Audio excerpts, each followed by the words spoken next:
Wuhan, un nom devenu synonyme des prémices de la pandémie de Covid-19. 11 millions d'habitants, les premiers au monde à connaître le confinement en 2020 pendant plus de 2 mois. Officiellement ici, 3869 personnes sont mortes du coronavirus. Selon certaines estimations, ce pourrait être jusqu'à 3 fois plus. 2 ans plus tard, aucun cas positif n'a été enregistré depuis des mois. Pour les Wuhanais, les jours sombres de la maladie sont déjà loin. La vie est paisible. L'épidémie ne recommence pas ici. Tout le monde respecte bien les règles. On fait encore attention, mais on n'a plus peur. La ville est complètement normale. Wuhan est la ville la plus sûre maintenant. Wuhan est la vie des héros. Ses habitants sont des héros. Le courage, la solidarité, la victoire, c'est surtout de cela dont les habitants veulent se souvenir. Des thèmes qui inspirent les artistes. Yang Tian peint des scènes traditionnelles à la gloire des Wuhanais. Avec cette peinture, je veux montrer l'unité des habitants pendant la pandémie. Ce courage et cet esprit de résistance nous viennent de nos ancêtres. Pendant la crise, elle faisait partie des bénévoles pour livrer des médicaments, de la nourriture, aider les patients à trouver un lit. Le souvenir de la détresse dans les hôpitaux ne l'a pas quittée. Personne ne parlait.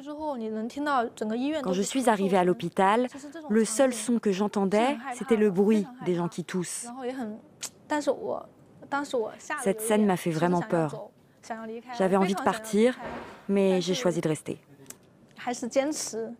Le traumatisme reste, mais le discours officiel insiste sur la résilience. C'est le sujet de ce film. Le mélodrame raconte le confinement de Wuhan, une version très romancée des destins de héros ordinaires, tous unis dans la bataille contre le virus. Le scénario plaît, il est numéro 1 dans les cinémas chinois depuis sa sortie le 7 janvier. J'ai ressenti beaucoup d'empathie en voyant le film. Les soignants dans les hôpitaux et les bénévoles ont été extraordinaires. Je me suis sentie exactement comme à l'époque. Je l'ai vécu moi-même et ce n'était vraiment pas facile. Ces récits, ces histoires de victoire occultent les zones d'ombre du Covid-19 à Wuhan. La ville est-elle le berceau de la pandémie? Pas selon les autorités chinoises, elles soutiennent que le virus viendrait de l'étranger. À Wuhan, pourtant, des soupçons planent encore. Sur le marché, lieu de vente d'animaux sauvages barricadé depuis 2 ans, et sur le laboratoire P4, dans lequel seraient étudiés des coronavirus.